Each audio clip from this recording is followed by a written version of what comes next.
Greetings, everyone. Welcome to Artcasters number 332. We have a returning guest who hasn't been on a little while, so I'm anxious to catch up with Scot Campbell. We'll get to him in a minute, but we're going to do what we always do. And as you can see, Josh isn't here.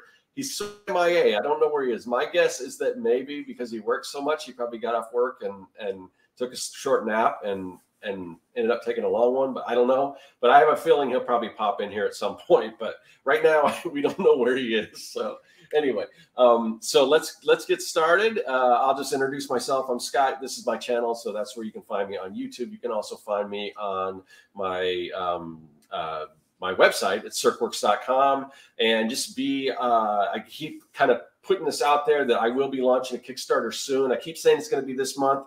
It looks like right now, because I'm waiting on some artwork for a variant cover, that it may be like the first week of August. But I will let you guys know. But just be aware that that's coming very soon. So be on the lookout for that. But that's really all I have to promote today. So let me kick it over to Corey. Corey's back with us. Hey, Corey, what's going on with you? I finally got the color grading done on my short film, so I'm going to be editing that and then working with my composer to do the sound. So this is actually going to happen at this point, so it's good. Yeah, and you sound pretty good. You sound pretty good. Yeah, you know, hour to hour it can change, but yeah. So we're doing okay. All right, great, awesome. Okay, so Scot Campbell is our guest. If you are a longtime Artcaster or viewer, then you probably remember Scot Campbell. He's been on at least 2 or 3 times, I think, before in the past.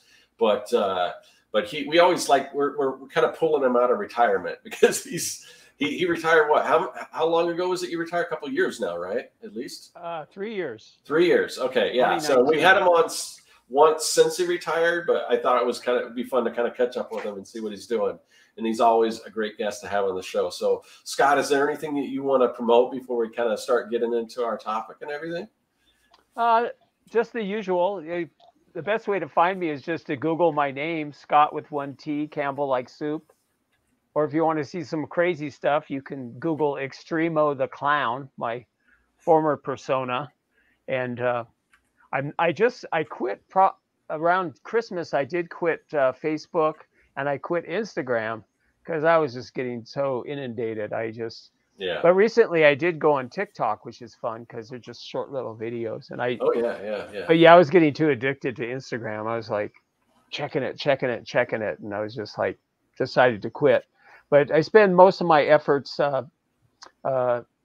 dealing with my patrons and getting stuff to them and entertaining them and teaching them. My patrons on Patreon, which is Scot Campbell, just Scott with 1 D, Campbell like soup, and then just Google my name and you can find my YouTube and stuff. And for anyone who's not familiar with you, other than Extreme the Clown, what are you famous for? Because we probably have some new YouTubers or some new viewers who might not, because you're kind of one of the top people in your field before you retired. So you want to give everyone just a short background about what you used to do. I'm a window painter. And I've probably painted about 70,000 panes of glass over 45 years. And I just love it. It just fits who I am. And I love teaching it too. I have quite a few patrons, about 55 patrons now. I mean, that's not a super lot in the scheme of things, but for me, it's really nice. And it's nice to have people from all over the world come to learn window painting from me. Basically, window painting is those holiday splashes you see on windows with the bright colors, or for grand opening stuff, temporary windows, not permanent signs. I'm not a sign writer, which is a whole different skill. Yeah, and if you haven't, definitely we did put a link to Scott's YouTube channel if you want to see kind of the stuff that he did, because he really honestly, when he was doing that, he's like one of the best in the world. I mean, his stuff was just amazing. It's amazing. And so if you want to check that out, because I've seen, everyone said, because around here, everyone's all look at some windows. I'm like, ooh, those aren't too good. After you see Scott's stuff, you're like, oh, that's not too good. But, maybe you'll find out who did those and send them to your Patreon. So maybe they can get some tips and stuff.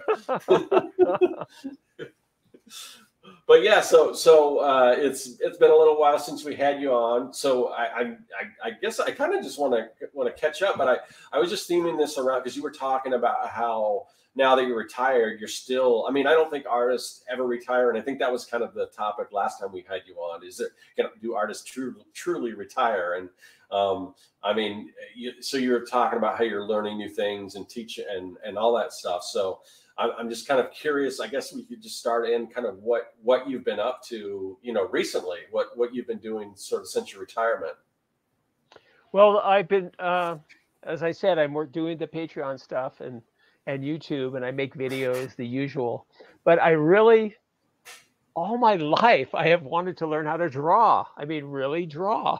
And I just, it sounds funny, but having painted windows, I know windows inside and out. I mean, when it comes to window painting, I'm a 10. I know how to do it. I've done so many. It's muscle memory. Whatever you do every day, 8 hours a day, you get really good at over the years. Yeah, but I never. I mean, you're also. It's not just lettering that you're. I mean, you're excellent at lettering, but also characters and stuff. So it's kind of funny when you say really want to learn how to draw when anyone that looks at your windows. Well, you have artists. There's all these artists, and they're like, like just take a fine artist. They draw trees with a lake, and that's what they draw their whole life, and they're really good at it. But then if you told them to draw a gorilla, flying a kite, smoking a cigar, they'd be lost. Right. Yeah. And it's the same with me. It's like last year I was doing portraits, and oh my God, it was so hard to do realistic portraits like painting. Yeah. Fine art painting, but I forced myself to do it. And I did quite a bit. I spent maybe 100, maybe 150 hours doing it, but then I quit. I just wanted to see if I could do it, but it doesn't. Yeah. But the drawing I want to know how to do is perspective. And I want to know how to draw tennis shoes or feet.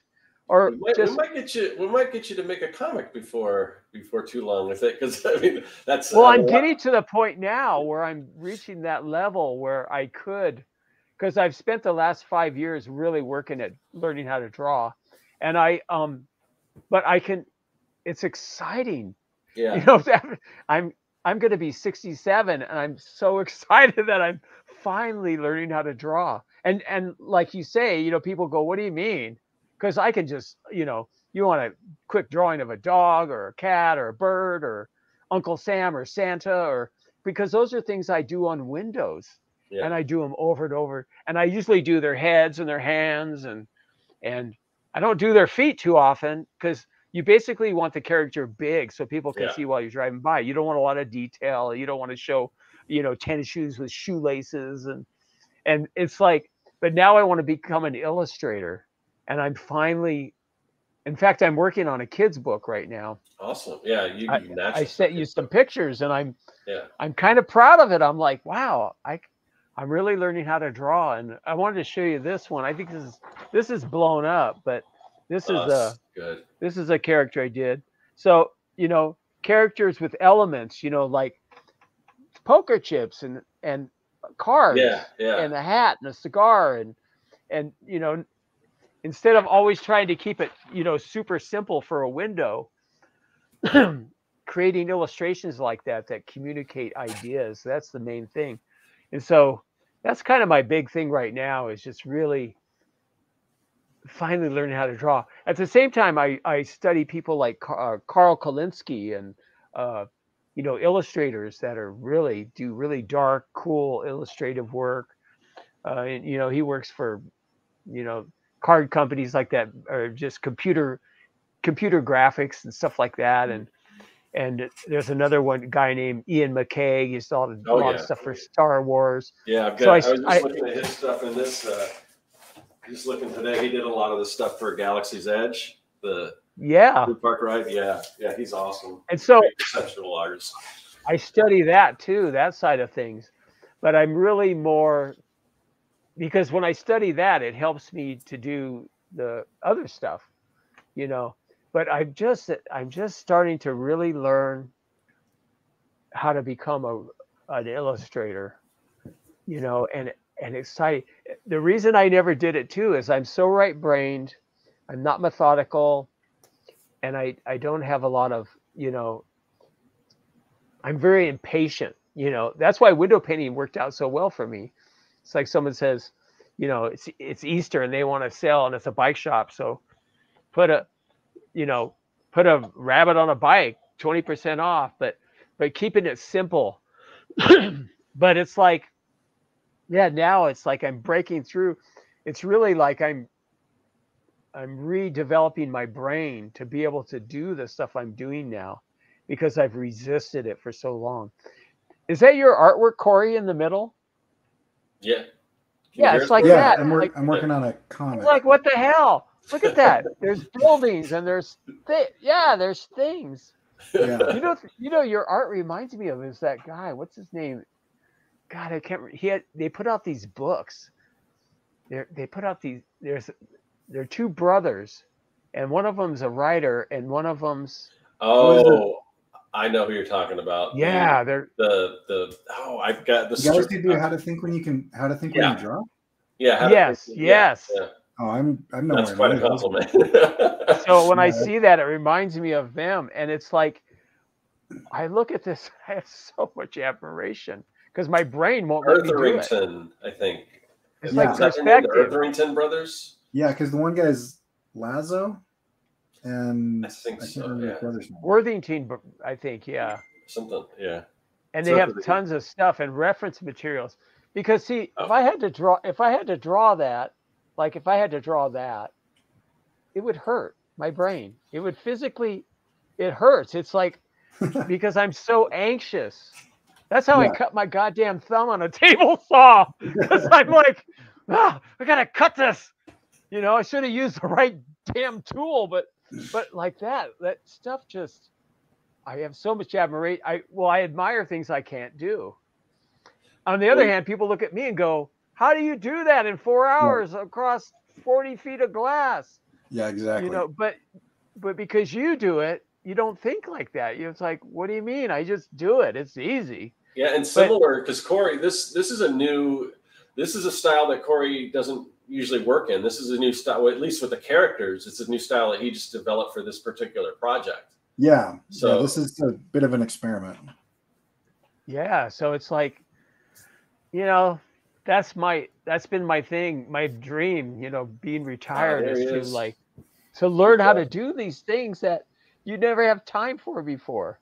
Yeah. You know, and it's just, oh, hey, how's it going? Hey, Scott, I was stuck in traffic and just like, it's been one of those days of crazy juggling, but I'm so glad I was able to hop on because it's Scot Campbell. It's like, it's the coolest guy ever. So I still, anyhow. My bet was on that you were so worn out that you took a nap and didn't wake up.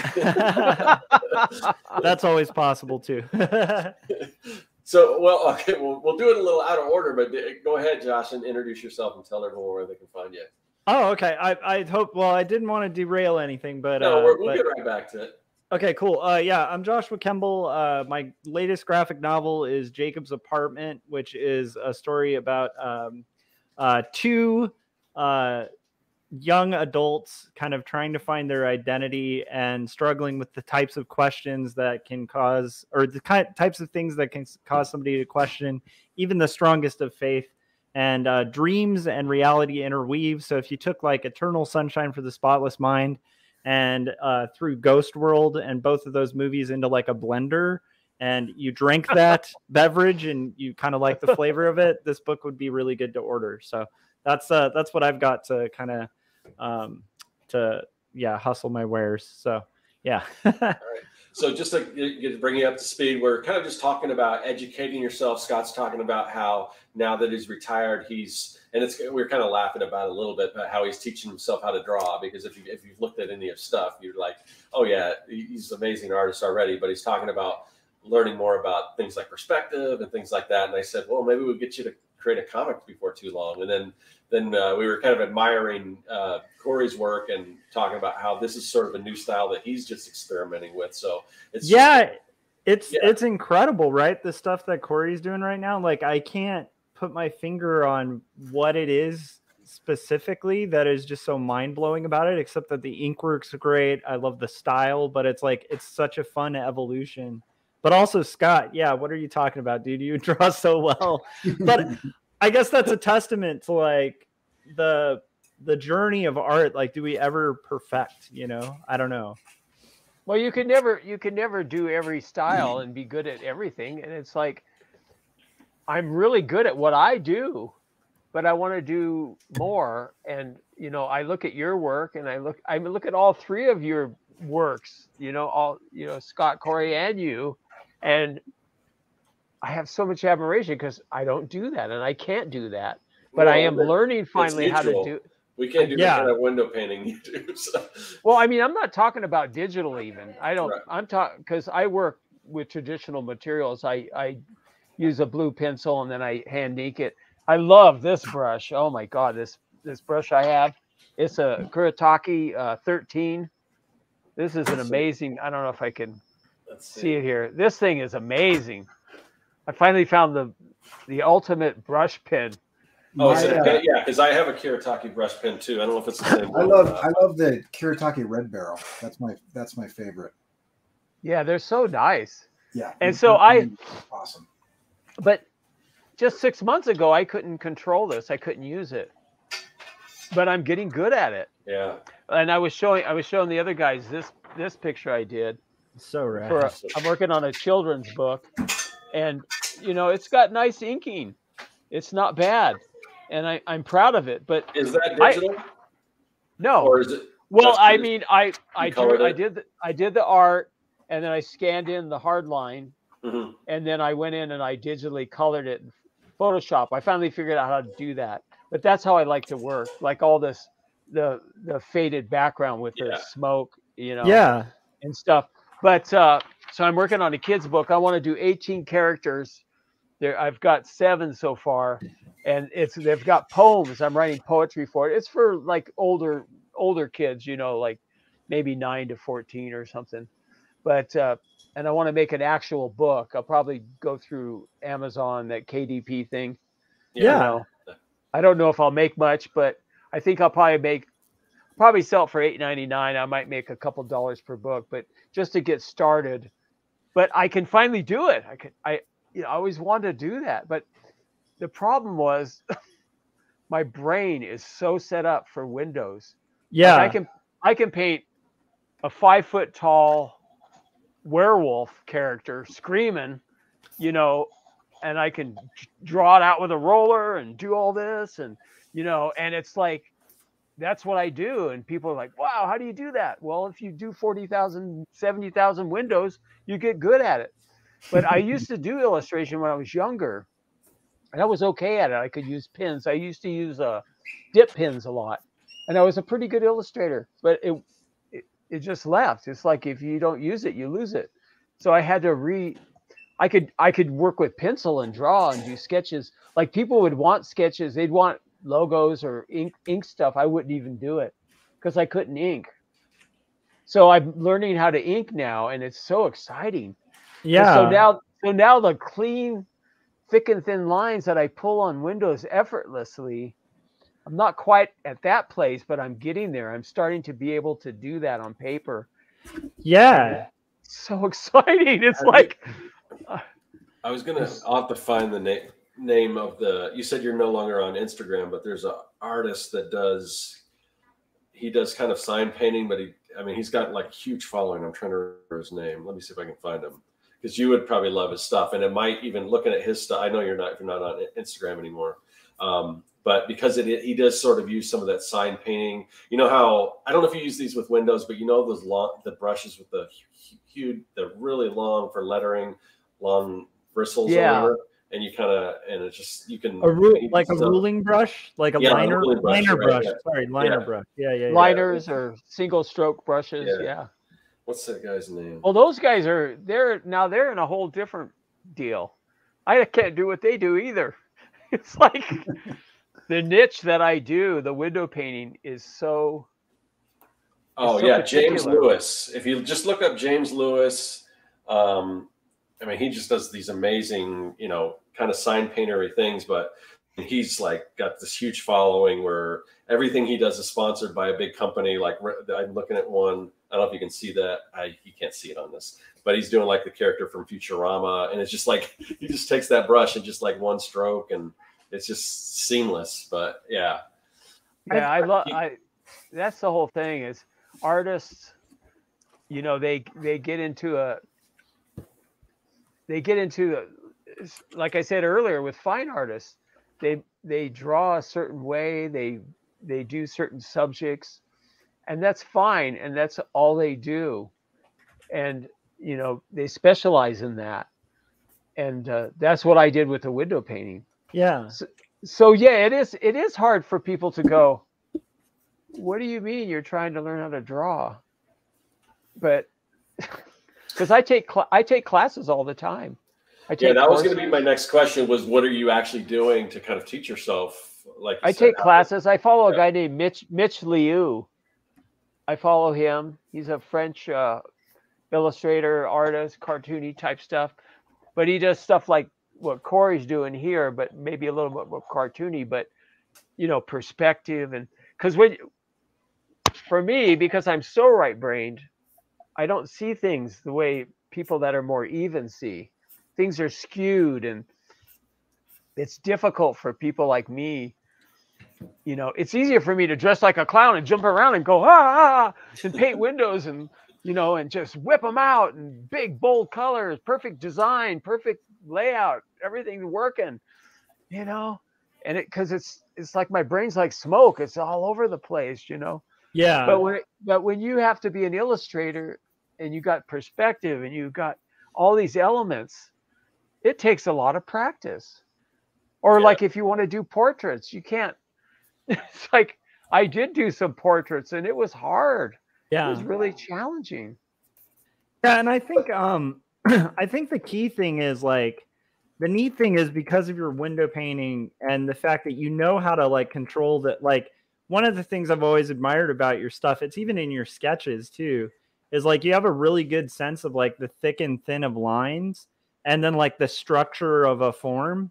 And so like a lot of that's going to carry over to ink. It's just a matter of like you were saying, like just kind of take the brush and then like once you get that feel of the brush and you can learn the like thick and thin with the brush, which again, it's just like you already knew it. It's just a new tool. It's muscle. It's muscle memory. Yeah, and like rebuilding that up, it's like because when you showed that illustration, it's like that's an illustration that like I mean that would take you know years for a lot of people to learn to like get brush control like that. But for you, I think it's like it only took 4 years. I don't know, but I'm just saying like I do feel like I can see like in that like some of the structure and form that was already there on your window painting and like especially the line weight knowledge, like that's something that takes forever to learn, you know? Yeah, I mean it's like it's easier for me because I have some. So instead of 25 years, it only took me 3 or 4 years to really start to get it. And now I'm like, oh wow. I'm excited. That's the thing. It's like, you know, I'm going to be 67, but I feel like this is a lifelong dream. That's to awesome. be able to draw, I mean, when I say be able to draw, I mean, draw like Ian McCaig or draw like Glenn Keane, the animator, or, you know, draw like you guys, like draw things. And I mean, I look at your art there, the perspective, and you got shit going on, and it's like my brain like revolts. It's like, but it's changing. See, I went to the core of my brain. I'm rebuilding the synapses, and because the brain is, you know, it's the plasticity. All my life is like, I got to do it fast. I got to make money. Got to keep it bold. Got to keep it simple. Yeah. 45 years of this implants of doing things a certain way. And so I got to draw this, and I got to draw a tennis shoe with shoelaces. Oh, you know, it's like, how long is it going to take? My brain, it revolting. It's like, you know, because time is money. Got to paint the window fast. Got to get the money. Got to keep it simple, you know? I don't think I've ever painted a tennis shoe with shoelaces on a window, and I've painted 70,000 windows. You just do the 3 lines across. Is that usually? Yeah, or I don't even paint. Well, I wouldn't even paint a shoe in the first place. Right. Yeah. It's like, why would I do a shoe when I, it's like all about keeping it simple and bold. You got 3 seconds, people driving by to see it. Yeah.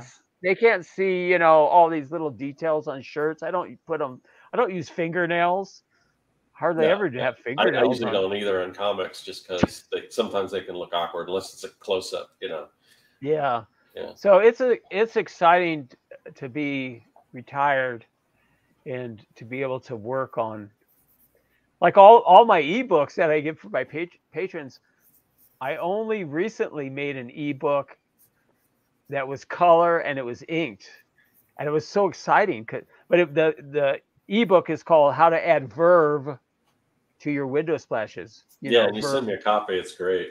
Yeah, and it's cool and it looks good and it's colorful, but all my other ebooks are just pencil drawings. They're sketchbooks.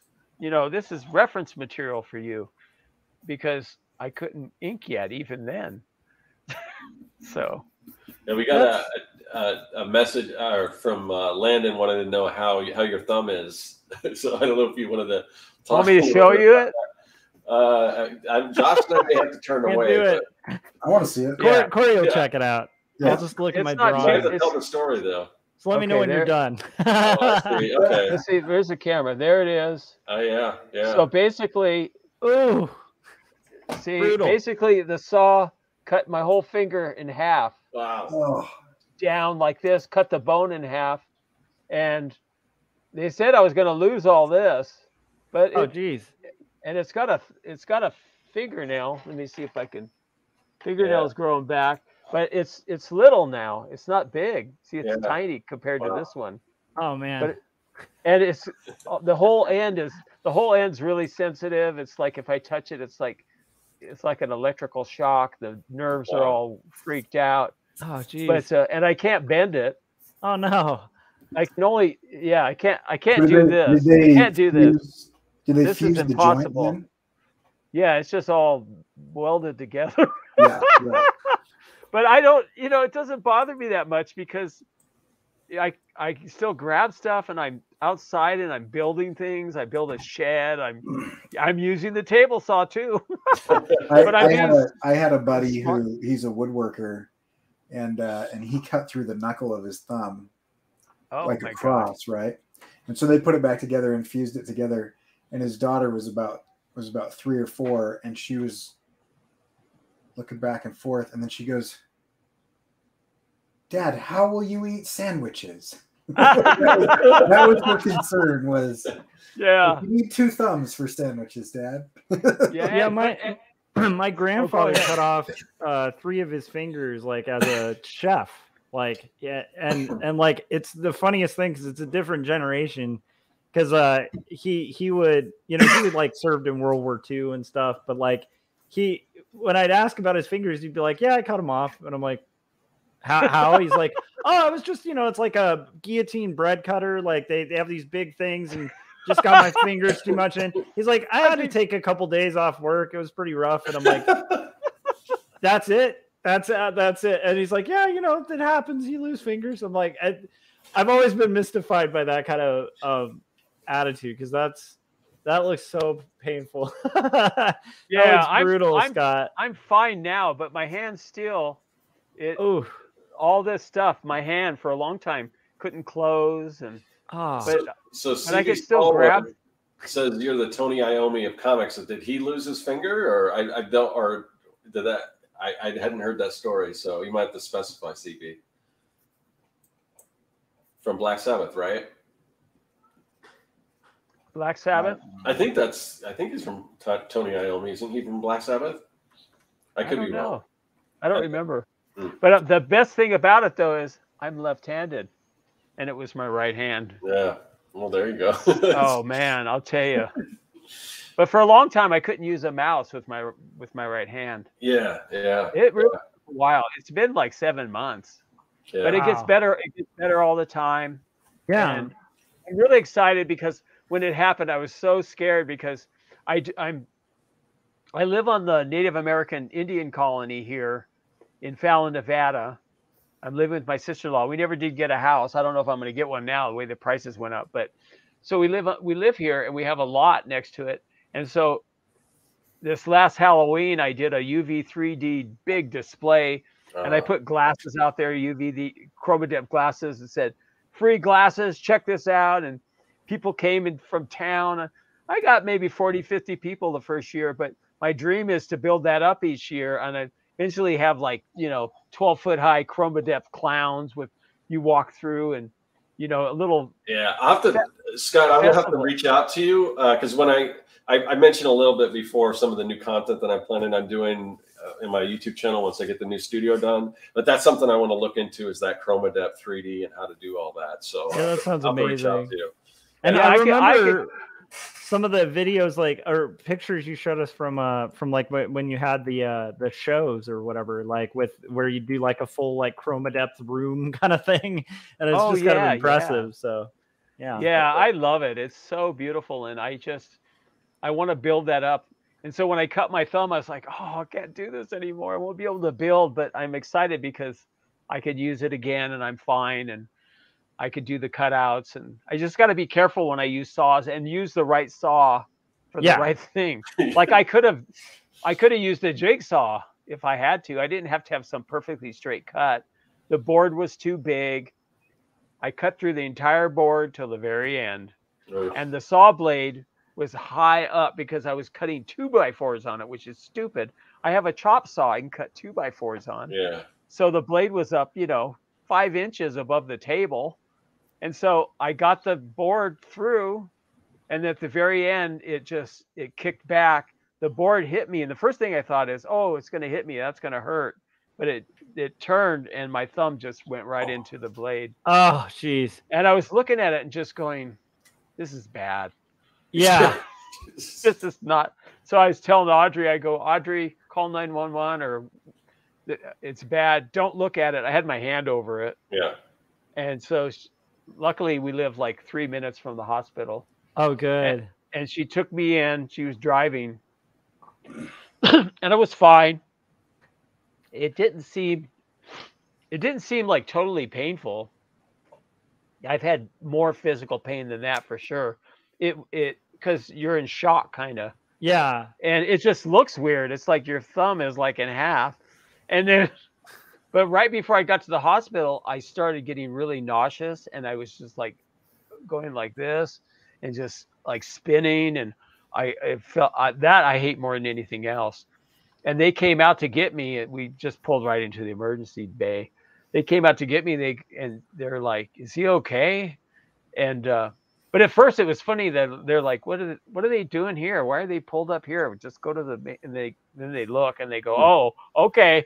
But yeah, I was just spinning, and Audrey thought I was dying or something. So Scott, did they make you fill out forms when you arrived there? They're just like, "Hey, just fill this out." You're like, "I my thumb." No, they didn't do that. Okay, that's good. Once they put me in the chair, they took me in. The nausea went away. Yeah. And then I felt great. I was like, oh my God, that's gone. Oh and my gosh. I didn't notice the thumb that bad. And then they were giving me something, morphine, or I don't know what it was, but I told them, stop, don't get me anymore. Cause I'd rather feel a little bit of pain than feel nauseous. And I didn't want all that drugs in me that would make me nauseous. So yeah. They were giving it to me, and I told them to stop halfway, okay, that's enough.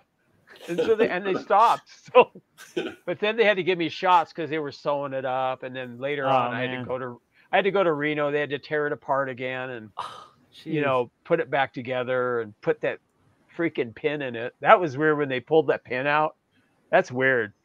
It doesn't even hurt. It just feels weird. It's it's a weird feeling, but they had a pin all the way down my thumb, and I go in, and after a while, and the doctor goes, okay. And he goes, whoop, pulls it right out. Yeah. But then there was a shard. There was a piece of bone that was kind of on the side, and he's looking at it. He goes, we should probably get that out. I go, oh, okay, go ahead. And and it hurt, but I don't know. I had my GoPro. Because I had my GoPro, I didn't think I was really like looking at it like it wasn't me, but it did hurt. But he was ripping chunks of skin out, no anesthetic, and he's like tearing at it. I have the video. I don't know if you saw it, or I could send it to you. I don't know if I want to watch it. It's like Scott and I are like the weakest people in the planet. Like, we've realized this from Corey's latest things where he was like, "Oh, I've got this thing. You want to see him?" We're both like, "No, we don't." I got 6 inches of titanium put in to put my collarbone back together. Yeah, and I tried to show these guys the stitches, and they were like, "No, no, no!" And I'm like, "It's just stitches." Oh man, so they were digging it out, and he finally gets the bone out. It's a little piece of bone, and he goes, "There it is." I'm like, awesome. And then he put a Band-Aid on it. Put a Band-Aid? Yeah. Did you keep the bone? That's a good question, Corey. Did you keep the bone? Did they let you keep the bone? That would be amazing. Oh, it was really tiny. It was like only about a 1/4 inch long. It was a little tiny. I always get bummed when you get like whenever you have to get X-rays or something for like medical stuff, and like you have to pay for the X-rays. Like, it'd be cool if you could actually just keep the X-rays. Like, that would be a cool thing to own. Oh, I told them I wanted them. I got them. You can. You can? Yeah, you could. Yeah, you could tell. You could get Xerox copies. Just tell them. I've been collecting them in the last 8 months. Now I feel like I got ripped off because I had like some rad X-rays of like all my organs. I'm like, I want those. I want to see what my organs look like. I'll tell you what's really cool is I have a CT scan, and so you scroll your mouse. I was like, give me that on a disc or something. Like, do you have a thumb drive or whatever? They're like, yeah, we'll burn a disc for you. And so I just scroll through my mouse, and it's like a slice every weird. Whatever, and so it's like it's going through you. You can see this freaky. Like. Let me see if I can pull it up. That's awesome, Corey. If you ever do like your epic autobio comic, Corey, you could use that as. I'm never doing that comic. A couple. We got to follow up on that. So Tony Iommi from Black Sabbath lost his fingertips in a factory accident. He made fake fingertips and turned his guitars down to become the Black Sabbath sound. So we got that. And then Landon wants to know, Scott, if you ever did any blockbusters in Arizona. He thinks he remembers seeing you years ago. Oh, it's buried here somewhere. Did you hear that, Scott? Maybe next time. Scott, did you ever? Oh, Scott. Yeah. Did you ever do any blockbusters in Arizona? No, Okay. I never did. Oh, I did I did Hollywood Video too. I did a bunch of them. It was like their final days. Redbox was killing them. Yeah. They were starting to go under, and they were desperate, and I did Hollywood Video too because they saw what I did for Blockbuster. They didn't know I did it. And I don't know. I used to have so much fun with that stuff, Hollywood Video called me and they're like, we want to paint our windows for kids rentals too, but ours are free. And so it was funny. It was like something out of a movie. Mm-hmm. So they had me go to their Wilsonville office, big headquarters, and it was so funny. It's like I walk in and it's like I'm around a desk, like at a movie with all these people, like a board meeting or something. And they're like in full clown gear. I'm just kidding. Well, they're like, this is what Blockbuster did. What could you do for us? I go, okay, what I did for Blockbuster was in red. It was red and yellow. So you got to do the opposite of that. You got to go green and purple. So that's the color theme. And then they have a boy. You got to have a little girl character. And I just tell them what to do. And they're like, oh, okay. Because I know my business and I know what works. So I did a bunch of stores for them locally in Portland. And then they go, hey, can you go to Reno? And I'm like, we got 7 stores there. I go, no, not really. I can't, for 7 stores, I can't drive all the way to Reno and take all my stuff. And they well, we'll fly you. And I'm like, well, I got ladders, I got paint, I got all kinds of stuff. And they go, well, can't you just drive there? And I go, it would cost you so much, because they were paying 150 a store. And they go, well, just figure it out, because we want you to do it. So I had Audrey figured it out. It would cost $2,600 or something for 7 stores or something. And I thought they'd say no, but they said yes. So I got the van, I got Audrey and my daughter and my grandson in the car, put them up at Circus for 2 days. And they did that. And I painted 7 stores in a day and a half. Got paid. Yeah. I got a job. I got a call from China, Hong Kong. They wanted me to come paint their windows. Yeah, I look back on that, and I don't know. I'm kind of freaked out about airports, and I thought China. That's kind of scary. I didn't realize that Hong Kong at the time was more democratic, and it wasn't, totally connected. But yeah, they wanted me to go to a shopping center in Hong Kong to paint a window. They were going to fly me, and then I would buy all my materials once I got there. But I kind of feel bad I never did that. That's a kind of a regret. That would have been an experience. I think I would have had a chance. But I had all kinds of weird paranoia, like they're going to think I'm a spy and I'll get thrown in jail or something. You know what I mean? Just crazy stuff. But they asked me how much. I gave them like an astronomical price. I think I told them $2,500 a day or something, or $3,000 a day, and it was a bit much. It was an ad agency that called for the shopping center. Yeah. I think that's amazing. I think it's so inspiring to see the like you doing like inked, like finished like illustrations, because like you did post a lot of your sketches and drawings and stuff. So I do think you have like insanely strong drawing chops. It's just a matter of like that kind of like learning the other tools, which I think happens for all of us. Like I know people in where I work as like an art director, it's like who just do that, like the stuff we do in-house, and they get really rusty at the other stuff. Like, cause it's like, if you don't keep it up, like painting, all of it, like if you don't kind of keep it up or try to kind of keep that flexibility, which I will say, like one of the cool things about even when you were window painting, you were doing the art cars, and I think still keeping the brain like kind of adapting to like different mediums, because you're going from like flat paint to like fully sculpted stuff. I don't know. To me, it's there must be something to that, because it's like you're able to kind of pick up another thing. I would say fairly quickly, and like that's pretty amazing, But also, yeah, I think artists can do just about anything if you just, you got the base. That's a rich connection network is what neurologists call that. And so because Scott has done so many different things, he's able to, in his mind, his brain goes, oh, this is like that. And it makes a connection. And so instead of somebody who's never done anything picking up the skill, he's going to learn 10% of this thing rather than 100% of the thing, because he's already got that rich connection network of adjacent activities. Yeah. That makes sense. Like Corey started, is like, oh, go ahead. I was just saying Corey started pretty like a fairly like late in the art thing, like just in drawing, but he picked it up really quickly.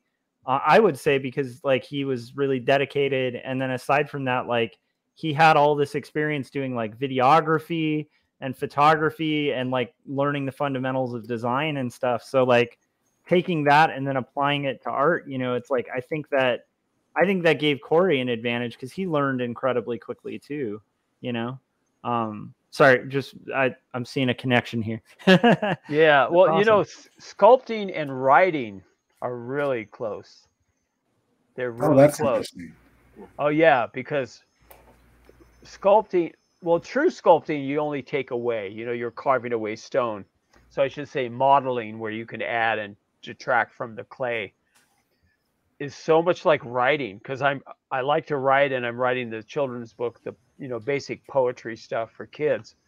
But it's the same, because you start off kind of with your form and your idea, and you just start putting the clay down, and then I'm not going to use that. You take it away, It's really almost the same. Sculpting and writing are really similar. It's a process of adding and detracting, constantly changing and moving things around. And I guess it's like that with sketching and drawing too, really. But I think with sketching and drawing, it's more straight ahead kind of thing. You know, you kind of do a bunch of thumbnails and kind of get an idea, and then you kind of go for it. But with sculpting, it's different, or modeling is different, and it's more like writing. Huh. I've noticed a connection between those two. That makes a lot of sense, actually. Yeah, I've never thought about that. Yeah. I love writing. I love writing. To me, it's like, you know, just it's so exciting to add and detract, but then when I get it all done, I give it to Audrey and she fixes it up. Like my book I just did, that one that I sent you, the adding verb to your splashes, the one I sent to you, Scott. You know, Audrey had to go through a lot of the writing and stuff. But with the poetry kind of stuff, it's a little more, there's a little more freedom. You know, you could take a little bit more artistic license with the sentence structure and stuff like that. So I have a question about the writing, and if this was already like covered before I got here, just feel free to skip it. But with writing, have you found that retirement has kind of opened up a little more ability, like to be able to do it? Because the reason I ask is like, when I have to write, it's like really hard for me to do that if I have like a split focus, if there's like sound around me or a bunch of other things. It's like it really requires like almost like an isolation tank to like kind of sit, not a real isolation tank, but like to sit down and like really focus. And I imagine like if you take away like all the work stuff, like that would concern somebody and give them a page, like the ability, like for writer, that sounds like the most exciting thing ever. Like, and I was curious, has that had like an impact on your writing, or like, or freed you up more to be able to like kind of get in the zone and write? I'm curious about that. I think being retired frees you up to do everything, you know, to learn how to do cement work or how to weld, or it's like before our life was so desperate. It's like you got to make like $4,500 a month just to pay the bills, and you know, got to get out there and hustle, paint windows, go, and then come home at night working on YouTube constantly. I mean, I worked day and night, and now it's like I watch TV at night a lot, and I just kind of, you know, I don't. And if some days I don't want to do anything, I don't have to. Yeah, it's like, amazing. It's sometimes I get caught up in the, you know, old feelings and old ways of doing things, but then sometimes I go, I don't have to do anything today. You know, it's like, that's amazing. Like I don't really like painting windows that much anymore. I have a few accounts. I like to keep them because I like it somewhat. But it's mainly I want to be able to teach people. So it's, I do have a big chunk of glass on the side of the house. I've done maybe 30, 40 videos on that. But it's also good to get out once in a while and interact with customers and to show my patrons and stuff, still that part of it too. But I'm not really nearly as excited about doing commercial work, because when you first start, you're like, oh, it's so fun to be out there, everybody's looking at you, it's like you're on a stage and like people come up, wow, you're so good. And because, you know, we all want that recognition, but I don't seek that recognition anymore through painting windows. That doesn't excite me. I still like doing it. I love doing the black, the outlines and stuff, but the part of recognition, I don't seek that as much. Yeah, I remember your window painting videos, all the people that come by and ask questions, and just people were really interested in what was going on. Yeah, if because I'm an entertainer, it you know, it feeds me. I used to do crazy stuff. Like I used to pay the Littman Company, and across the street was forget the name of it. It was a tavern. And I would just like, people sit outside, they're drinking beer and stuff. And, you know, I'd put on my monkey mask and put paintbrushes in both hands, and I'd be dancing to, like Rob Zombie, or something like, I'm your boogeyman. I mean, one time I was painting a Les Schwab down in Salem dressed as Spider-Man. I had a full Spider-Man outfit on, painting windows with the roller, spinning it around. People are looking at the car, and I'm like jumping around. And I mean, I would go out every Saturday for 8 hours and just drive around and dance and sing. Go downtown Portland and people would give me money. They put money in the waterfall, and I mean, that was such a rush. That's awesome. Just, I mean, no drugs, no alcohol, no coffee. Just put me in my freaking car and just, I've done it in LA. I've done it in San Francisco. I drove around LA for 9 hours doing that, downtown LA. I remember driving to downtown LA at like 1 a.m. and in one of my art cars with the clown stuff on. Yeah. And it was called MSV, Mirabilis Statuaris Vehiculum, which stands for Extraordinary Sculpted Vehicle in Latin. And the waterfall was on the back, and just hundreds of heads.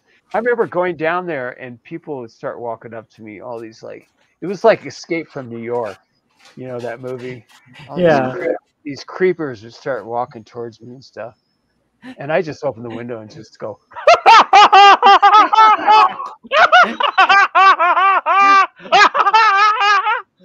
And they just start backing up slowly. Oh man, it's so good. Fun. It was like, it's weird. It's like, it's kind of like I'm manic, but I don't get depressed. I just manic normal. I get manic and I feel like I'm in a dream. It was like a dream, and it's like you're in my world now. It was weird. You're like, you stepped into my dream. It's like a weird kind of freaky feeling, like overpowering feeling of like almost like a godlike feeling, like crazy, just and so exhilarating. Like I remember driving around LA for 9 hours laughing, just fucking laughing for 9 hours. It was like after you laugh for 3 hours, it does something to your brain. It like change. You don't feel anything anymore. You don't feel. It's so weird. It was an incredible feeling, and I did that because I did have a lot of problems with anxiety and depression in my 30s. Yeah. So that's how I developed this, through laughter, and it was just. But then one time, this is really weird. I've only done this a couple times. I was in downtown Portland. I was laughing. I was all manic. And all of a sudden, I started looking around at people. And I just started crying. I was crying. And I felt this incredible feeling of joy and release. And just, it like switched. And it was like the most incredible feeling. It was like a blissful sort of Zen-like state. And I was just looking at everybody. And it was like a feeling of love towards everybody. Like maybe I don't know if he existed or not, Jesus, but maybe it was like what Jesus may have felt, or at least what people think, And then when I felt that, I wanted to hold on to that feeling. But then because I wanted to hold on to it, it slipped away. But that was weird. That was really freaky. So I kind of went beyond the laughter even and just found this kind of weird, blissful state. But then in 2019, when I retired, or a little bit, actually before that, in 2015, I stopped laughing and dancing and singing and all that, because it was like, it just became almost an addiction. Yeah. And so I quit, and that freaked people out too, because people would see me driving a normal car and they would recognize me and like, they'd get mad at me because I wasn't performing. It was freaky. But I started meditating in 2015. I meditated because I started having weird feelings about it all. And so I kind of went beyond that, and I stopped doing everything. I stopped listening to music. When I went to paint windows, I would be listening to like some kind of new age stuff or whatever, headphones.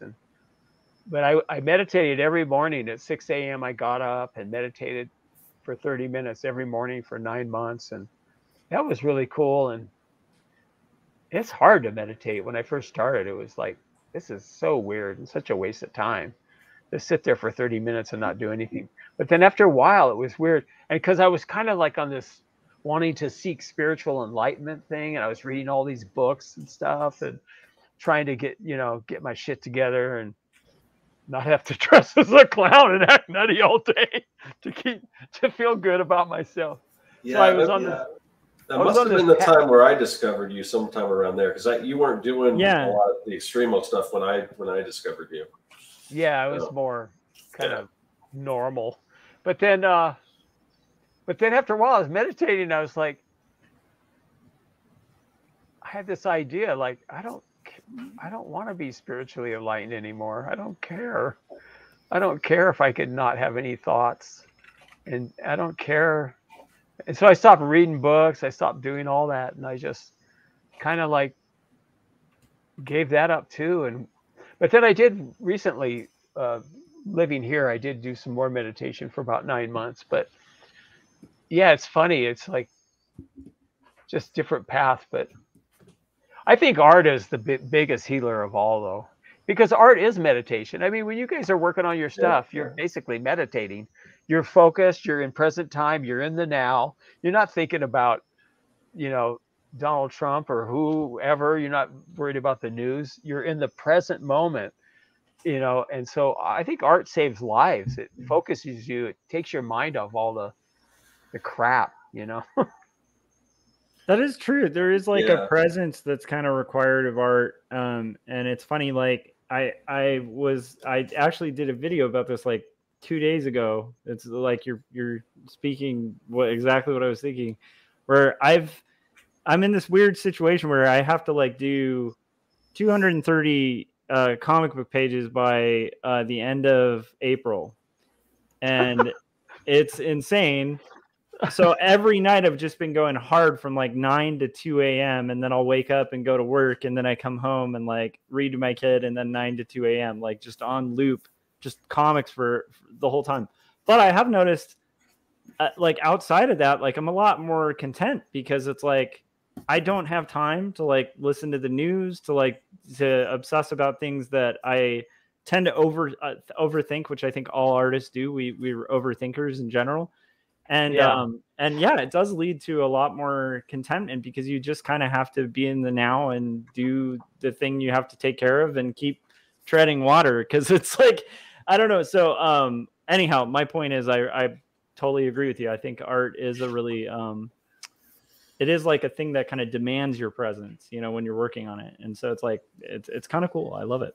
Yeah. And it's awesome. And art it could be working in the garden, surfing, playing a guitar, anything you focus on. Yeah. It is. I think it's really beneficial.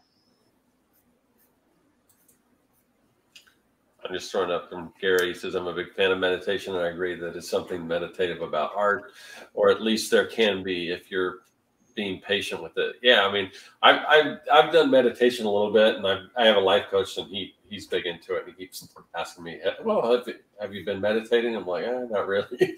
but now I can come back to him and it's like, oh yeah, I'm doing my art. That's meditative. That's right. I used to meditate on the freeway.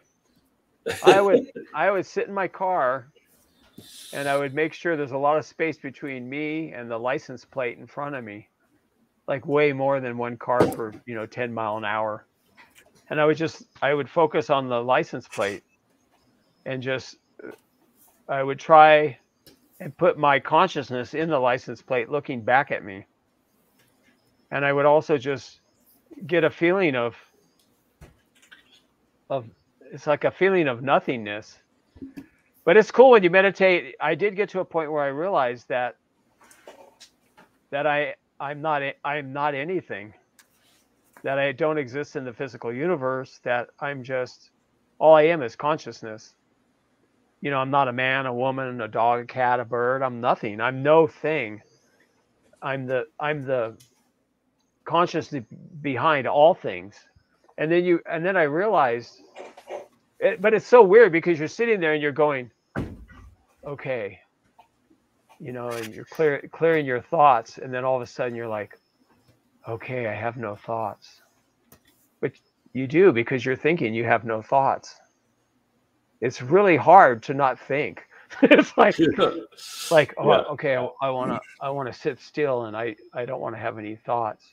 Yeah, that's my problem with the meditation with the just ADHD is the trying to clear your mind. It's like, Well, that's the thing, is that you don't, like, I realized I don't care if I clear my mind. It's not about clearing your mind. It's about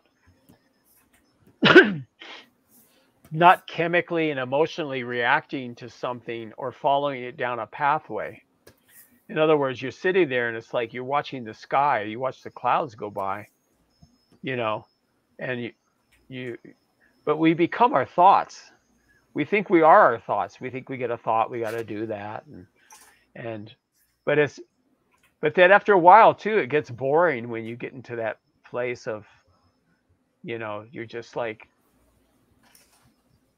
things don't matter, stuff doesn't matter. Yeah. Because but we are. It's like a dual existence. You want to play a game. You don't want to feel pain. You want to seek pleasure, and you want to grow and learn. But at the same time, when you really think about it, it doesn't. You can step back and go, you're basically eternal. Consciousness lasts forever. You'll never die. You were never born. You never die. You may not be Scott Circlin again, or Corey Kerr, or Joshua Campbell again. You won't be that icon, that thing that it's like playing Monopoly. You could be the battleship or the dog or the top hat, but you're not really the dog or the top hat. I want to be the top hat. Okay. I'm just saying, if I get to pick, I'm picking the top hat, because that top hat is awesome. It is. That was always my favorite. But the thing is, we're really not this, this thing. And our brain's just like a meat switchboard. Your brain doesn't know anything. It's just a machine that we use. The consciousness. It's like if you close your eyes and go, get a picture of the front of your house, you're looking at a mental image picture, a facsimile of the front of your house with light, maybe color, maybe sound, motion. So you're looking at your mind. Who's looking at it? Is your mind looking at itself? Is it, it's like there's some type of consciousness that is looking at it, I guess we're getting too deep. No, I like it. But to me, it's a balancing act of, I want to be anxious sometimes. I want to, feel different emotions, and I want to, I am playing the role. I am, a spiritual being in a human existence. I'm a spiritual existence with a human existence too. It's like both, but the reason I think those thoughts is because it does help me, like when I get, start feeling like too solid and things are too real and things matter so much. And it's funny, when you're tired, real little things matter so much. You make them matter because it's a game, you want to make a game of it. It's freaky. I think I don't know, you make retirement sound incredibly tempting. I know, like, most people out there just have no desire to retire at all. Like, we just want to work ourselves to death, but no, I'm just joking.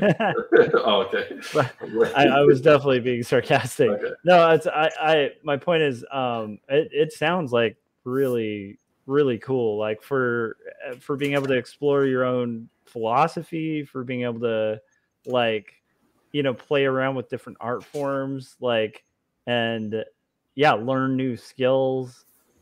I don't know, man. You're really selling me on it. Well, it's nice because the kids are gone, and even though we didn't get a house here, which was our goal, we can build this house up and expand it, which is going to be nice. And that doesn't matter either. It's just an idea. Yeah. I think a lot of it for me is just, I have time now to help people more. Help people is good, and to learn. Because before I retired, I always thought, what if you had a whole year to learn how to draw or learn perspective? Like you had 12 months to learn perspective. Yeah. And you got up every day and you could do that for 8 hours a day. I mean, it's an incredible idea that you can do that. Like, because basically, and we don't have a lot of money, but we do pretty good. And then Audrey works part-time. Actually, she does a few things for the tribe, and then with my Patreon and ebooks, I make maybe $600 or $700 a month, which isn't a lot. But then I get Social Security too, and so I could pretty much buy whatever I want. You know, Yeah. like today, I ordered something really cool. It's a post hole digger, and I really researched it, and it's battery powered. Oh, really? Like, yeah. So I've got one of the old-fashioned ones. Oh, well, this, yeah, because I bought a gas one at Harbor Freight Tools, but it's just a piece of crap, and I've tried to fix it, try to do stuff with it. So I'm gonna just try and sell it for $50 or whatever, or maybe give it away. I don't know. But this new one I got, it's a Ryobi, and I already have a Ryobi battery powered weed eater. So you just put the battery in and you go. They work great, and so I could use the battery for this. And my son, he uses the Ego brand. He has a lawnmower with a battery, and he cuts like anything with it. He lives out on the reservation, and they have, I don't know what they call it, goat weed or something, but it's nasty stuff. He cuts it with a lawnmower. He lives off the. You kind of breaking up. You broke up there a little bit, Scott. Yeah, we lost the Can you hear connection us? for a sec. It looks like he's frozen. Hey, can you hear us, Scott? Yeah, I can hear you Okay, guys. you're back. Okay, yeah, you kind of right. froze up for a little bit. But yeah, he uses solar panels for everything and for his electricity. He doesn't have electricity; he gets it from the sun. Oh, that's cool. And he's got a cultivator and a lawnmower. He got these big hoop houses from the government. They paid for him, and because he's trying to, they give you money to build these hoop houses for like, they're like greenhouses. They're really big. Yeah, and they pay for it too because they want to redo, fix the earth. But anyway, yeah, I just bought one today, and it's like I buy whatever I want, really. I mean, I don't have any big dreams of buying something like a Ferrari or anything. I don't give a shit about that. It's like, but yeah, it's nice being retired in certain aspects. It's cool. Some days I wake up and I'm like, I don't have to go to work. I don't have to paint a window. I can just. Yeah, that's amazing. Yeah, it is nice. And you'll end up doing what you do now. You'll just. Yeah, that's kind of what I figure. Yeah, you'll do the same thing. I mean, I still draw and I still make videos. Here's another one I inked. This is kind of cool. I love it. Oh, this is a yeah. Oh, that's great. That's awesome. What is the little creature? Yeah. Well, let me see if I can find the other picture that goes with it. Here's some dragons I did. It's kind of cool. Sweet. Oh, yeah. But let me see if I can find.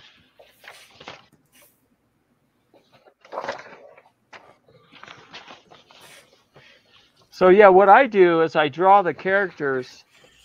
Like I'll do a bunch of characters like this, and I bring them into Photoshop, and then I lay them out together. And then this is one I printed out. It's black and white, but his name's Lawrence. So you see the dragons that I did, and then there's this dragon. But yeah, it looks like my windows. It's getting closer to that quality. But the name of the book is Weirdos, Monsters, and Imaginary Friends. Oh, cool. And so I was going to make it more edgy kind of, but it ended up being like a kid's book. It's like all my monsters are goofy or, So this one is an imaginary friend, and this lady here has this character. Basically, the idea is when she was young, she had this character, and it's in a box. It's kind of like Lilo and Stitch sort of character, like Stitch. Mm-hmm. But whenever she gets depressed, and it's an imaginary friend, whenever she gets depressed, the character would leap out of the box and start singing to her to cheer her up. And the poems are pretty short. They're about 10 lines. But I have another picture of her when she's young, but this character looks the same, jumping out of the box. And it's in color, because they do all this color in Photoshop. So it's like poetry? Is it like a kind of Shel Silverstein kind of book, or? It's just like, I could probably find, I don't know if I'd have to get on my other computer, and I don't want to do that. No worries. but basically, yeah, it's like, it's a poem, like when I feel depressed or sad or whatever, my friend pops out of the box, makes me laugh, and it all rhymes. Like this one with this guy, this is called Old Rosie Joe, and it says, old Joe's a joker. He loves smoking cigars and playing poker. And so basically the idea is that they're together, and they're monsters, basically. It fits with the book, but they're still together, till death do us part, and then some. It's like the idea is just, and it's just a short poem, and part of the poem is someone got in their face. They were eating out, and you don't want to know what he did to them, that kind of thing. You don't get descriptive. It's for kids. Yeah. But yeah, I just have all these different. This is one here that, let me see. This is a character. Her name's Electric L. But it's basically a girl. She gets picked on a lot at school, and she ends up. I was having problems with the hand. I was trying to figure out the damn hands. Like this hand, I've got a note. Also in Photoshop at school, so I take her arm. It's hard to do it like in reverse. So I take her arm and then I blow it up in Photoshop, and that's what's cool about Photoshop. You could take this, get rid of all the blue lines in Photoshop. Oh yeah. And then you can move things around or change the tilt of her head. Yep. And then, but basically, she gets bullied in school. She don't care though, but she ends up, because she's a nerd, she's into science. She figured out how to control electricity, so she ends up zapping them. Yes. Some of the kids, not killing them or anything, but there's no violence like that. But yeah, I like doing it. I want to do more children's books, and I'm excited about the KDP, Kindle Direct Publishing through Amazon. I've looked a lot at some people. They make these books, and they just make tons of them. And yeah, they make that's what I do. Yeah, I published at least a couple hundred books like that. Oh my God! This one that I showed you. I've got tons of these type of books, coloring books and stuff like that. So yeah, I've got a whole series of like dog books, like these hipster dog books. So I just do one, and then I kind of change the breeds around. Here, where's my full screen? I can't see your guys' picture anymore. Yeah. It's just me. Here. There we go. Here, I'll show you. Let's see.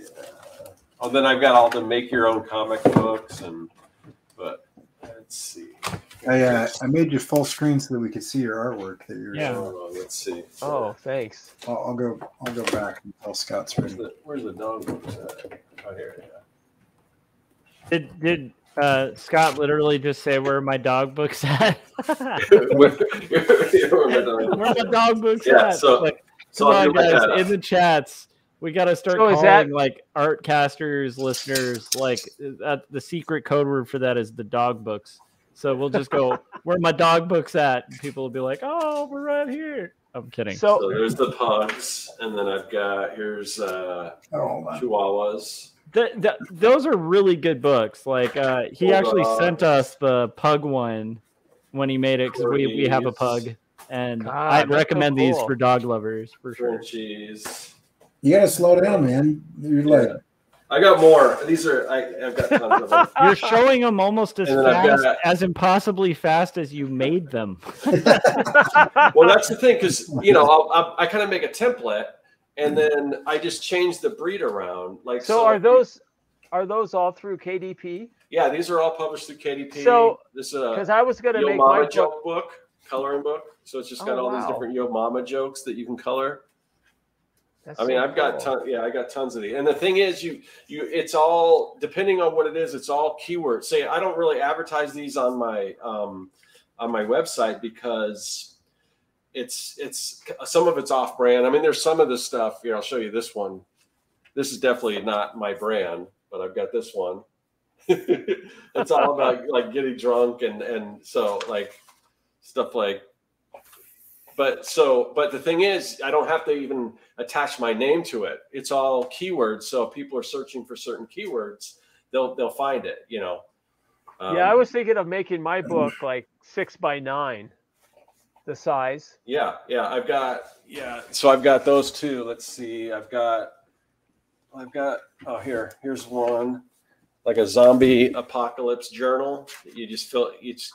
Then this just repeats. So it's like you fill out each one of these. Like if you were in an zombie apocalypse, you kind of fill out one per day. I've got like. What is that? What do you sell that I love for? that, like behind the screen, I think Scott has a library of books that he's created. Yeah, well, I got a little cupboard here, and then I've got like, and the thing is, because I can go after different niches. Yeah. So like some are more adult, and then I've got some that are for like educational for kids. Yeah, for sure. When I grow up, I that's can so be anything, cool. and it's just it's all these little things that you can be when you grow up. Yeah. So and I got one for boys and one for girls. And again, once you create the one for boys, you just make minor tweaks to it, and then you've got the one for girls. So it's kind of so cool. Yeah. So I've got. Yeah, that's what I want to do. Yeah. Well, when you get ready, hit me up, and I can send you. Point you in the right. It takes a while to get it built up and everything. I've kind of pulled back from it, but I get passive income from it every month. But I'm busy with some other projects. But once those wrap up, then I'll probably get back to it again and start creating more, books and things like that. But yeah, that sounds cool. That sounds really cool. Yeah, that is awesome. Yeah, my book's probably going to be about 36 to 40 pages, maybe something like that, because it's got like 18 characters, and each character takes up a couple pages, because you have the poem on one side and the character on the other. And well, it is kind of Shel Silverstein-ish, like it's going to be like an illustrated poetry collection.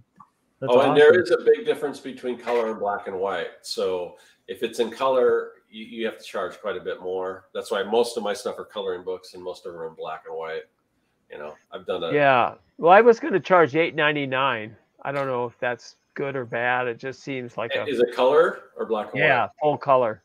Yeah, I mean there's some, and most of it it depends. I mean, like with these books, I kind of deal in volume, so I only make like a couple bucks a book. But yeah, that's what enough of them out there. If you have, that's what I understand. That I would make $1.80 a book or something. Yeah. Which I don't. To me, it's just something I want to do, and I. Yeah, kind of dedicated to it, and I just want to get my feet wet and try it, and because I'm learning how to draw.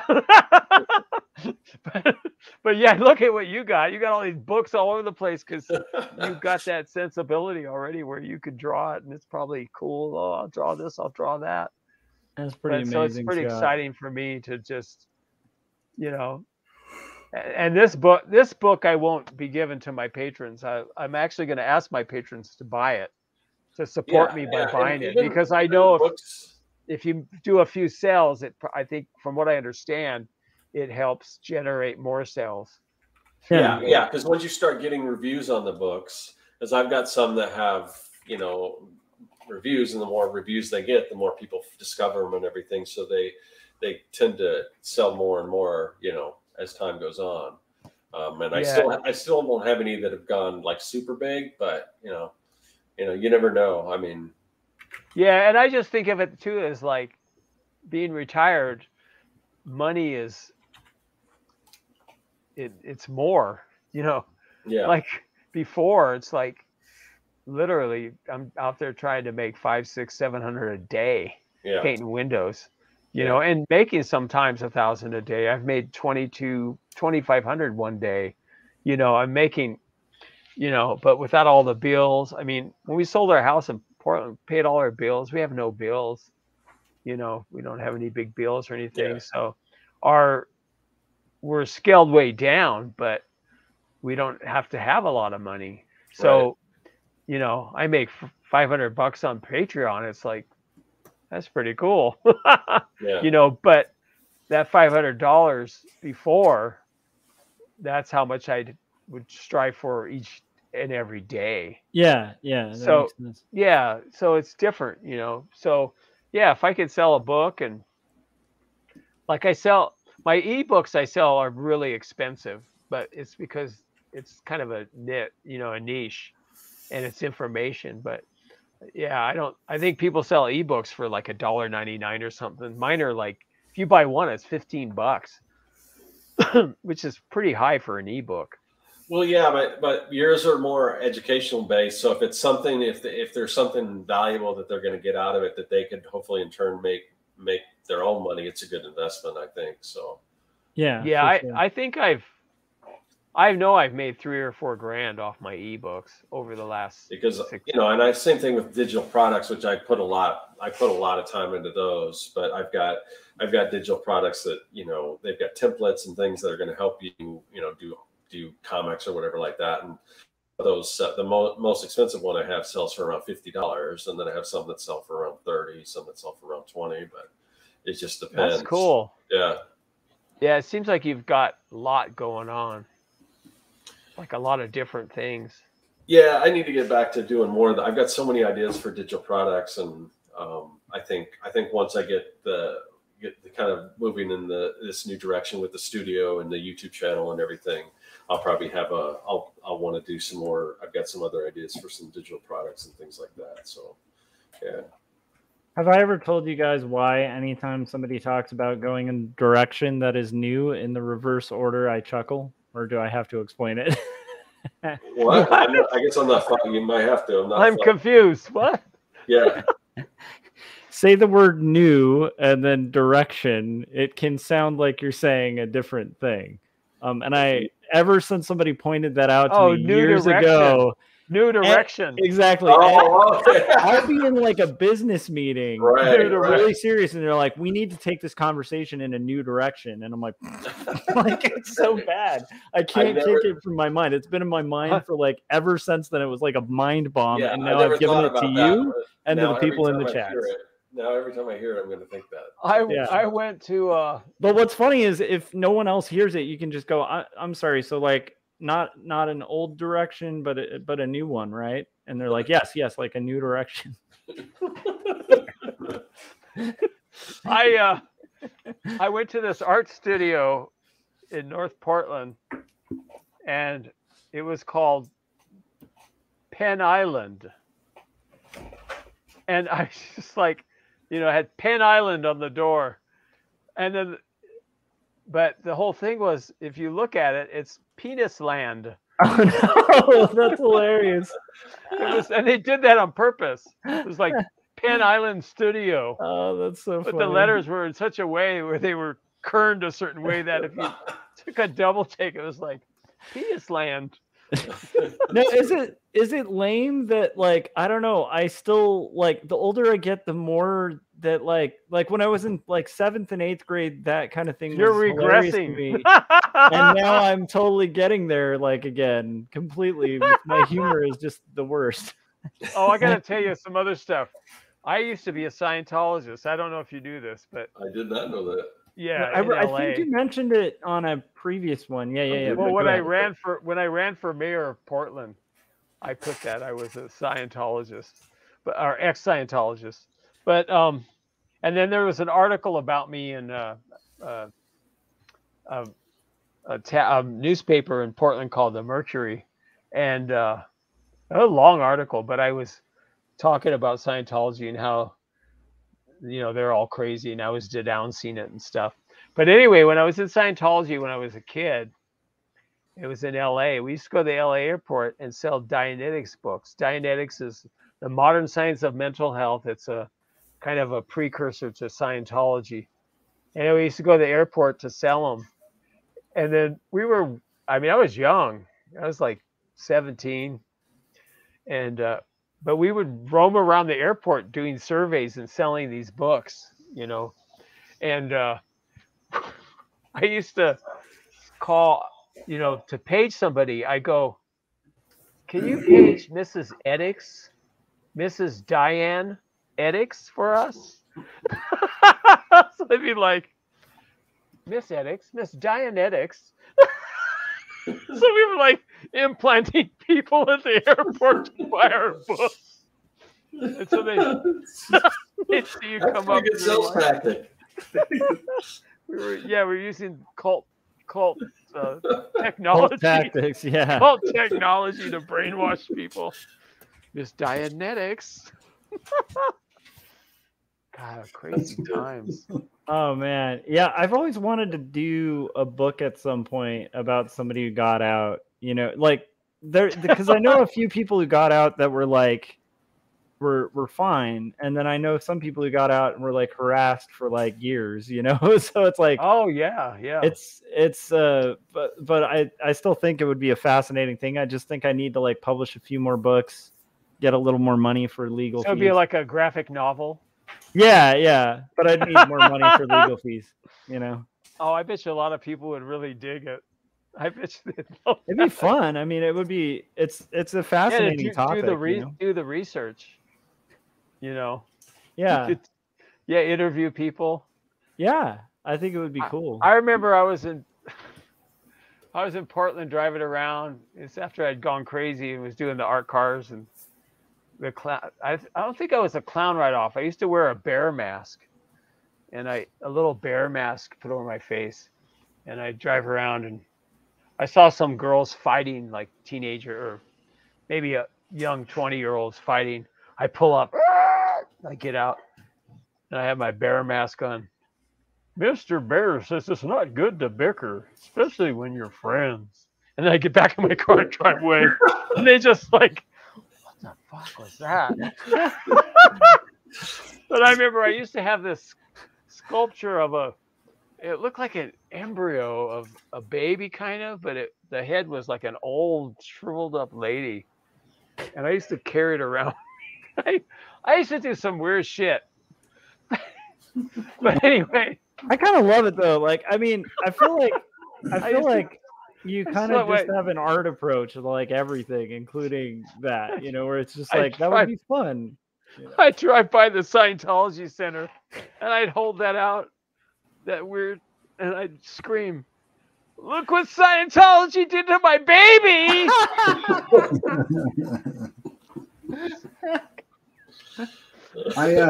In high school, I used to carry around, I don't even know where I got it, but it was like a stuffed animal, but it was like a fish, but instead of having like normal stuffed animal batting in it, it was kind of filled with like some hard beads or something. And I would walk up to people and randomly just slap them in the face with this stuffed fish.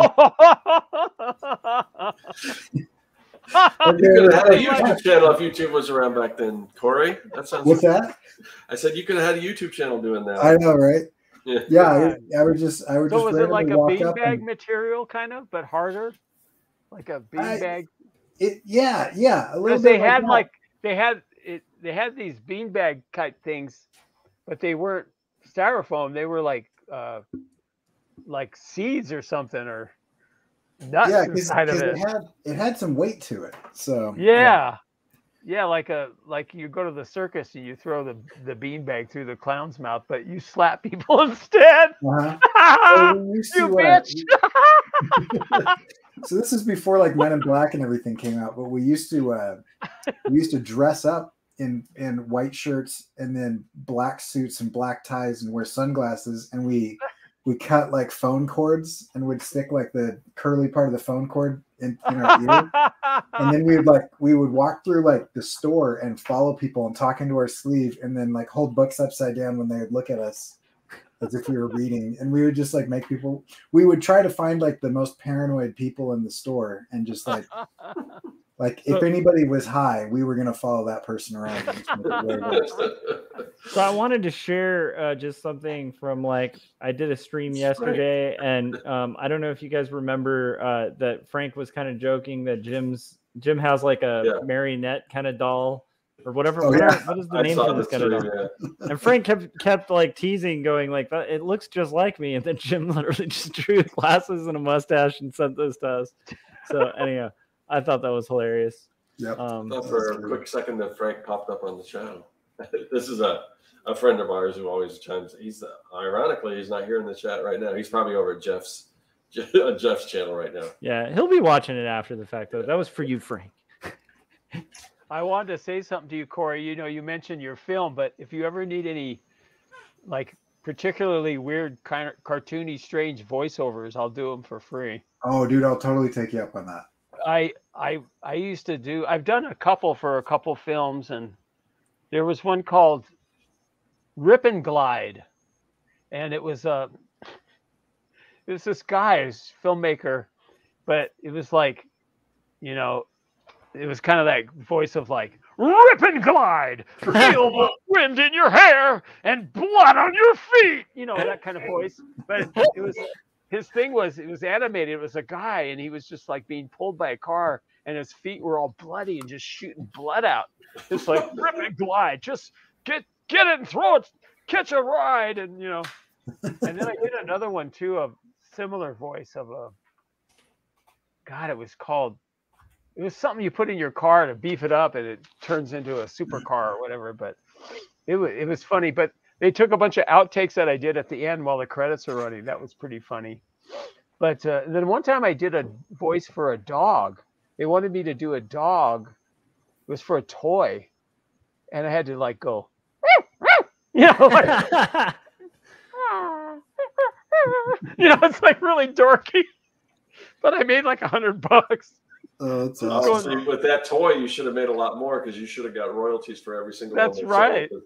But I got a friend who's a voiceover actor, and he did some voices on some toys, and it paid quite a bit. every single one they sold, he got a little piece of. I used to a couple times I'd be in the store going down the aisle. It was empty, but I'd noticed that people going on the other aisle, and I'd be like, "Hey, get me out of here! I can't breathe! I'm stuck in this box! Help! Help! Please help me! Come on! Go!" And then I would just, then straight face, just keep walking straight face. They'd come around and say, "Look, what was that? Who's that?" And I would just be like totally straight face, looking at the. Stuck in a cereal box! For Christ's sakes, help! I love it so much. I think the worst I did was like in art school. My friend Ken and I got into like this is at Cal State Long Beach. We used to go to visit the Long Beach Art Museum, because there was a thing where like students could go in for free. So we, for like a month, went in costume as like 1950s art critics with like patches on our jackets, and we got like fake glasses that made our eyes all huge, and like just did like the worst parody, like ascots and everything. And then we'd walk through the museum like critiquing things, and then we'd go to like just like something where they're clearly going to install like a railing as part of the building, and we're like, "What do you think of this sculpture?" And like, but the funny thing was, like, people would actually like gather around us and like listen and be like, "That is fascinating. That's amazing." And it's like, yeah, if you look at the sculpture here and what the artist is doing, I mean, like, they're really talking about like the railings that are holding up our lives, you know. And like we'd go off, and like it was hilarious because people just, it was so absurd. I kind of do wish that we had like video at that point, because like it was so absurd. But there is this funny thing, and I'm sure, Scott, like you've seen that tenfold with like dressing as a clown like in public, like just randomly. It's like there's something weird about how people will just psychologically go, okay, like this person's, I mean, they're clearly like, I guarantee that would probably happen if you went in like a ridiculous like doctor's outfit that has like a plastic just fake doctor thing on it and walked around. Yeah. People would just be like, that guy's totally a doctor. I mean, they have to be. They look like a doctor. It's a weird thing. They try to fit it in, mentally fit. Yeah. Make it fit. Yeah. Yeah, But that's amazing. I used to love singing. I would sing like I don't know when I started singing. I would go to they have the thing in Portland, the first Thursday art walk where all the galleries always, and I would park there with my art car, and I always thought it was funny because I have all this art and sculpture all over my car, but some people just walk by because they got to go into a room and that's where the art is, you know. Yeah. But for some reason I started singing, and that created a big effect. And people would like watch and stuff, and I would just sing. I'd put some music on, some Beatles or whatever, and start singing Eleanor Rigby, and then I'd have my puppets singing with me, my skull puppets and whatever. But I love it.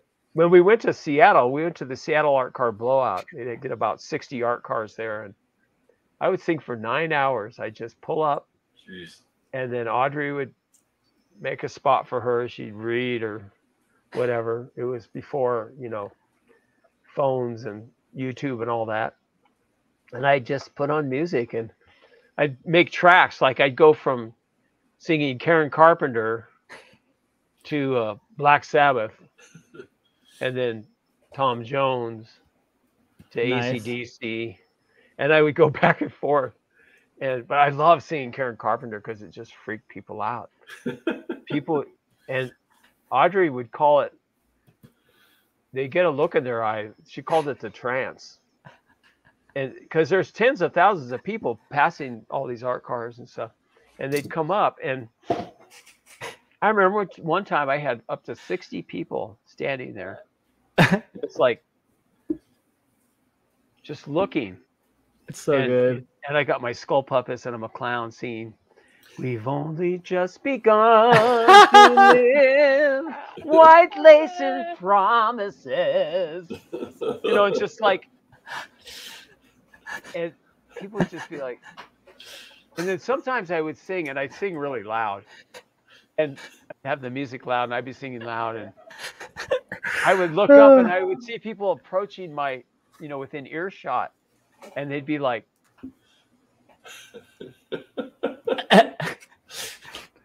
like, where's that coming from? Because they couldn't connect that voice and that was coming from this freaky ass looking clown with skull puppets in a monster car going, "We've only just begun." You know, it's like, and then they stop to watch, and then all of a sudden I'm singing, you know, "It's not unusual to feel this." It's so good. Some people would stand there for up to 20 minutes just watching.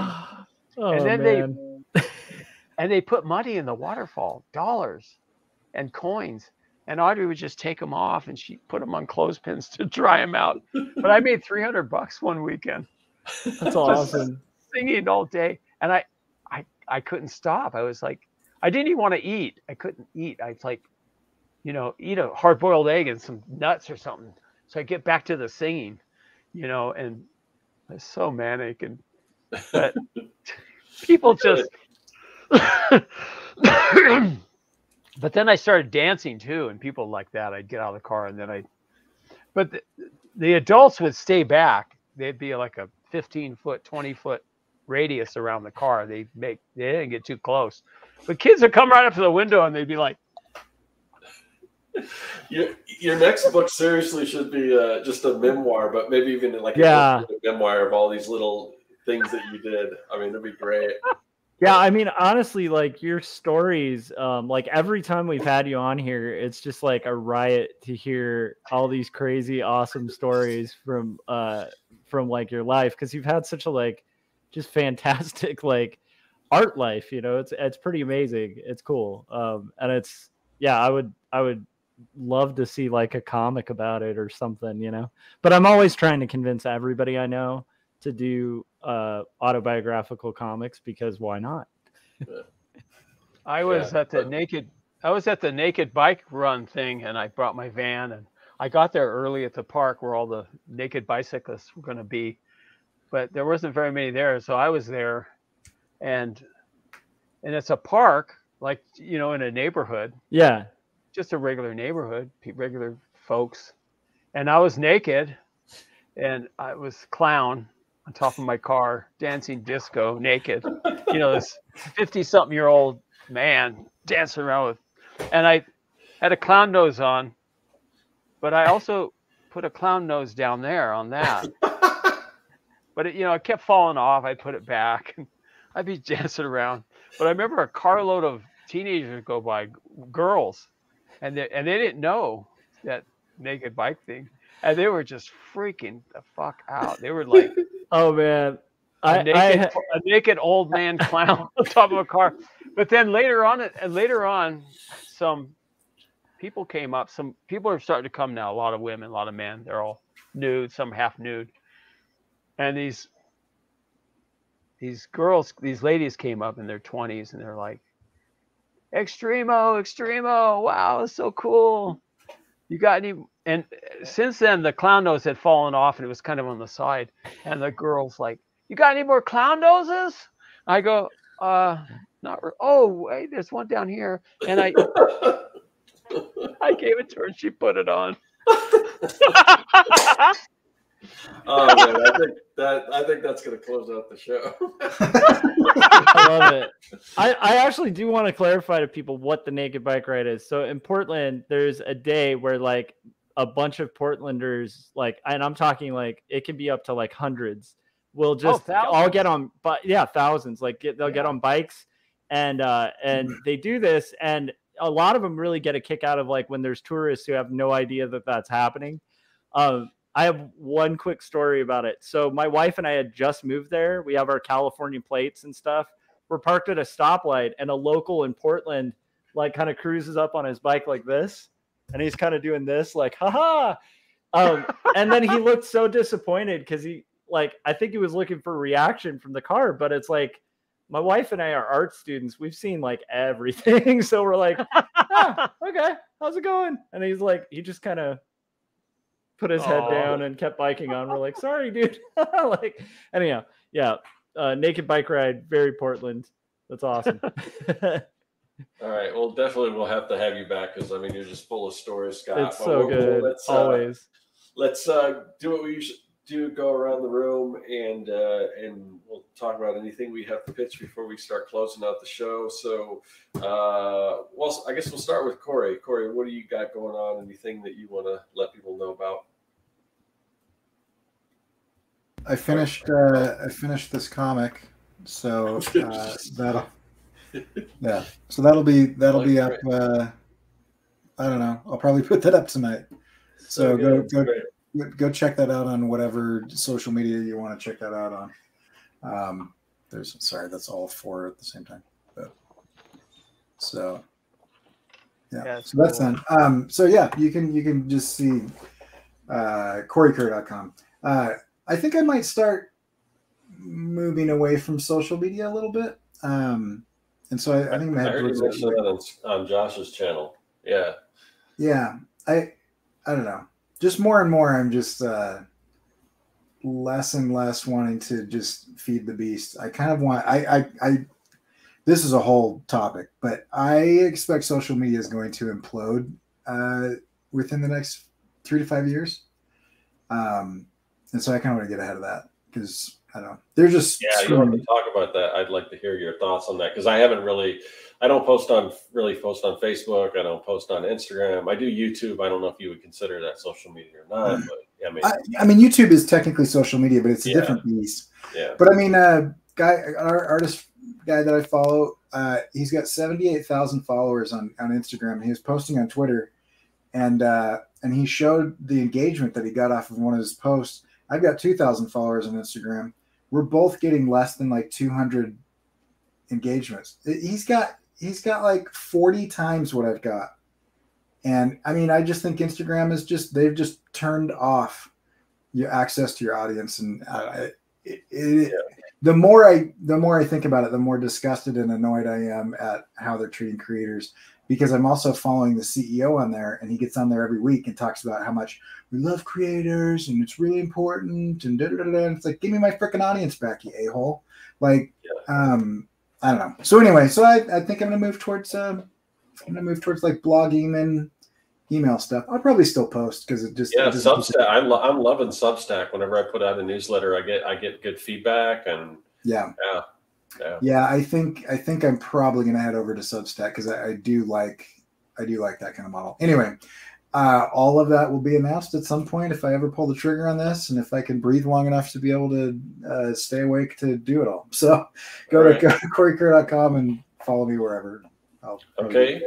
All right. Josh, what about you? Sorry, my brain's like still on that topic. Like, Corey, we got to do that topic. I would say just, if you guys like indie comics, buy indie comics, because otherwise indie comics go away. So, but pick up a copy of Jacob's Apartment. You can literally get this at your local bookstore. It's a comic about the kinds of things that can cause you to question even the deepest of faith. And it's like if you mixed Eternal Sunshine of a Spotless Mind with Ghost World, put it in a blender. If you like that flavor, you'll like this book. That's part of my pitch. If it can be refined, let me know. And that's out through Graphic Mundi. So ask your local bookstore to order it. You can also order it on bookstores everywhere online. So there's that. And then 2 stories, my graphic novel about faith and mental illness that's hand-lettered, and could be handed to you on Amazon. So those are like my wares. And then also make sure you're following me on YouTube, because I do live streams. Right now it's almost every other night. So yeah, that page looks great, Josh. Yeah, I fear this page, man. I fear this page, but it's getting there. Wow. Getting there. All right. Scott, what about you? Anything you want to point people to? I know you got a Patreon and I think YouTube channel. Just basically that, the YouTube channel, Scot Campbell. There's YouTube. a link to that in the description of this video. You can click on that. And then if you're more serious about window painting, I give so much on Patreon. I give free originally signed sketches every 3 months. I do a monthly contest where I give away art supplies and sketches and art. Yeah. And 24/7, any kind of instruction you need or anything you want to know, I answer any and all questions you have. I'm your window painting instructor. You go on Patreon, and and all my ebooks I have 7 ebooks now. They're all free. You get 3 ebooks right off, and then 1 ebook a month after that. So I think mostly just Patreon is what I kind of try to promote. The YouTube channel is doing fine. I don't make a lot of money, but I have like 12,000 subscribers, and it's it's kind of the base of everything. I get, I don't know how many I've got. I know way over 1 million views, maybe 1.5 million views, but it's kind of the basis for the Patreon thing too. But just that, basically, Patreon and YouTube. Yeah, awesome. Well, we'll definitely have you back on again. Hopefully it won't be as long as the gap between this and your previous appearance. But yeah, it's always great talking to you. And I wanted to also thank the chat. And we've got a nice little comment here from Keeman.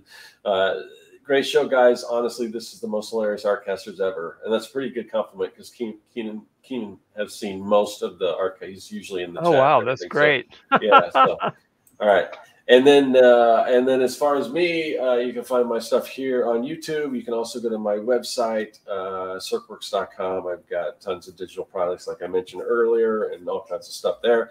But we also have this, we have a newsletter for this particular show, the Artcasters.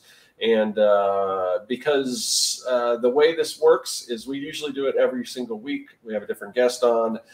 We have our 3 hosts, and it usually rotates back between our channels, and get a little confusing, and YouTube doesn't always notify you when we go live. So the best thing to do is just join our mailing list. We don't spam you or anything. We just usually about 30 minutes before we go live, we'll send out just a a newsletter, and it'll have a link. It'll tell you who the guest is going to be, what time we're going on, and all that stuff. So definitely check that out. There's a link to that in the description of this video. Once again, I want to thank Scott. I want to thank the chat, and we will see you next week on Josh's channel, where it'll be our 333rd episode, and we'll have Jim Lujan on. So definitely check that out. It's weird that Jim just always magically appears when the numbers are repeated. Yeah. It's like saying Candyman 3 times. Like you say a number 3 times on Artcasters, and it's Jim's just there. Was he on 111 too? I believe so. 111. Or he gave us grief for it. If he wasn't on it, he gave us a hard time. Okay.